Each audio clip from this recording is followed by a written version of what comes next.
Él es Zvi Tal, nuevo embajador de Israel en México. Y en entrevista exclusiva para Enlace Judío, Zvi habla sobre los principales proyectos que pretende llevar a cabo durante su gestión. Hello, Mr. Ambassador, welcome to Mexico. And first of all, thank you very much for your time. You're welcome. Good morning. Ambassador, on your arrival to this diplomacy, what are the main links that unite today Mexico and the State of Israel? Well, as you might know, this is my first time in a non-European country. So I'm really discovering the links and the bonds between Israel and Mexico, and I'm quite surprised. I knew they were good, but I really feel the enormous potential that exists between both countries, between both societies, between both people.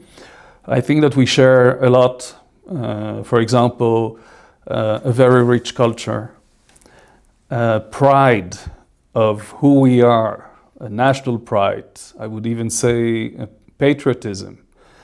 And this, of course, is a very fertile ground to enhance our relations. And a part of the existing trade and commerce relations, I see that we have also links between academia, and this is something I would like to enhance. And we can talk about that in a moment, and this is also what I conveyed to President Embajador when I presented my credentials.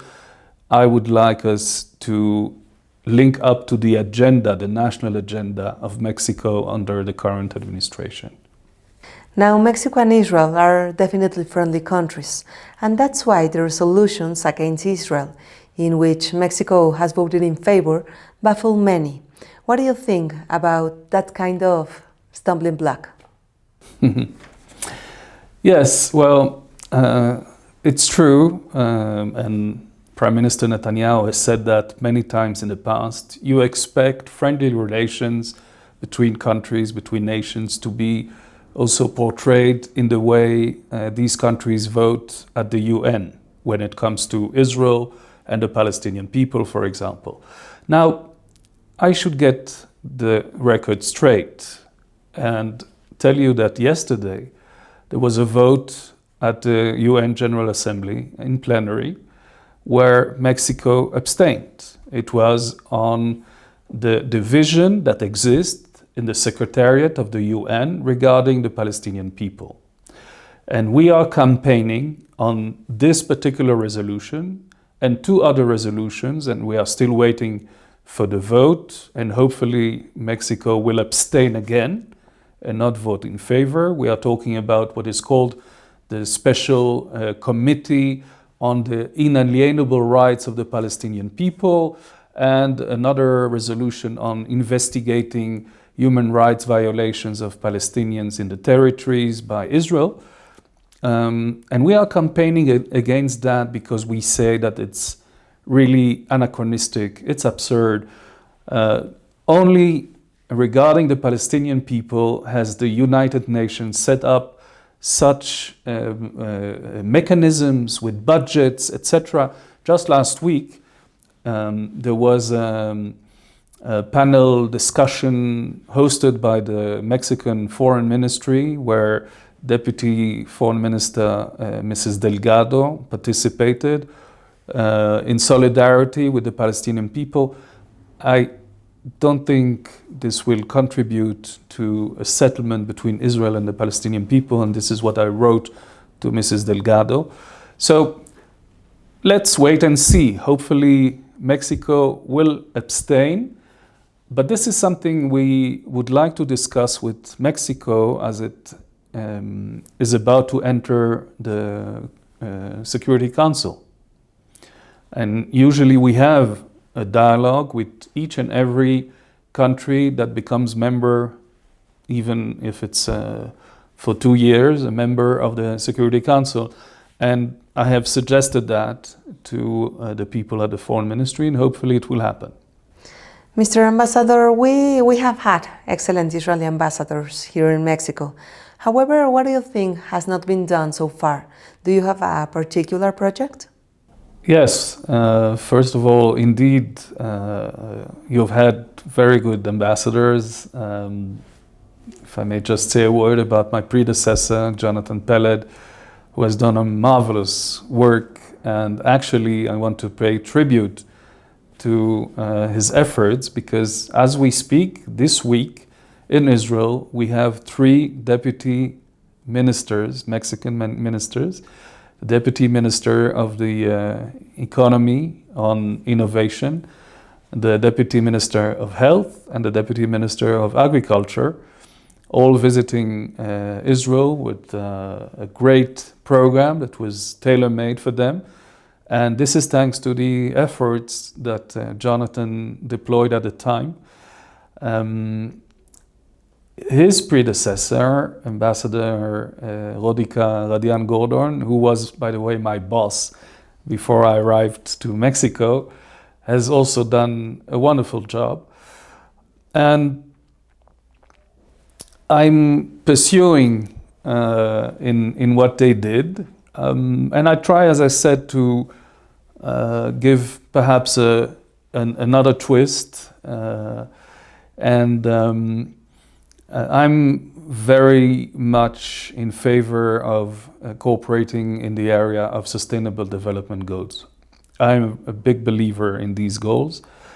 And I have, again, mentioned it to the President and said that if we can contribute modestly as a small country to the Programa Integral de Desarrollo when it comes to Mexico and Central America, or Sembrando Vida in the southern part of the country, be it on agriculture, on water, forestation, we would be more than happy to do so. Now Mexico is going through one of the most difficult economic moments in its history. Do you think this affects the projects that may exist between both countries? Well, I have to be sincere, and decision by the President to have an austeridad, have an austere regime, which makes it difficult for politicians, for high-ranking officials to travel abroad, of course makes things more difficult. Still, we can promote and advance various issues. You have also technology, we can organize video conferences, but we believe that the best is for, in this case, Mexican high-ranking people, decision makers, to come to Israel and to witness by their own eyes what the possibilities and the potential really is. And as I mentioned, we have now those 3 deputy ministers in Israel. I hope that this will enable to develop many joint projects. I myself would hope to open a dialogue between the Israeli Ministry of Health and the Mexican Ministry of Health with so many issues that we can address, including medical cannabis, for example, but not only. They are interested in clinical tests, they are interested in referrals of patients, they are interested in digital files, medical files, and etc., etc., etc.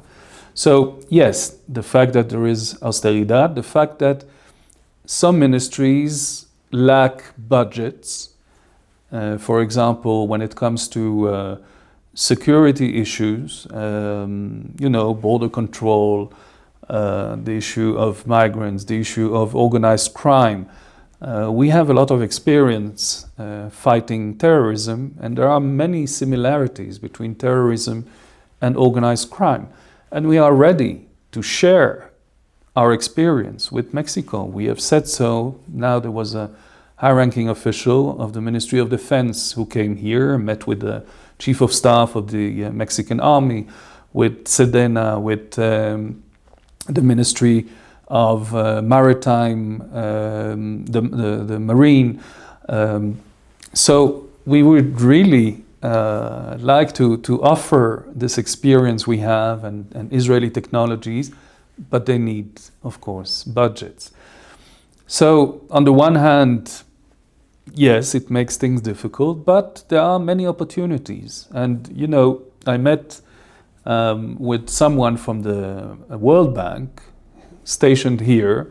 He's in charge of helping the private sector, and he is quite optimistic about the possibilities of a growth in the economy of Mexico in the coming years, provided that they make some reforms, of course, but he's quite optimistic, and I want to share this optimism. Finally, Mr. Ambassador, what do you think about the Jewish community that you have been able to know a little here in Mexico, unlike other countries in which you have been? Well, I think I know the Jewish world a bit, at least. I myself, as some of the readers of Enlace Judío might know, I was born in Belgium, so I know the Jewish community of Belgium quite good, and I served in Brussels 2 times. I served in Rome, so I've known the Jewish community of Italy, and recently in France. But I traveled also around because I was in charge of the Jewish diaspora at the Foreign Ministry in Jerusalem for more than 1.5 years. So this community is extraordinary. It's something special, really. Because, yes, of course, in Paris, where you have a Jewish community of 350,000 people, you see also many associations of friends of universities, of hospitals, of whatever, which you have also in Mexico. But beyond that, the commitment of the Mexican Jews, and especially their willingness, their intentions to really be a bridge between Mexico and Israel, this is something peculiar.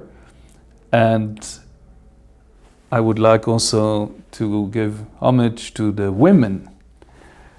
This is also something I haven't seen anywhere else. The Federación Femenina and the commitment of young and impressive Jewish ladies in this community, fantastic, extraordinary. I agree with that. Mr. Ambassador, I wish you a very successful management, and I hope we keep in touch. Absolutely. Thank you very much. It was a pleasure, and see you soon, I hope. Thank you.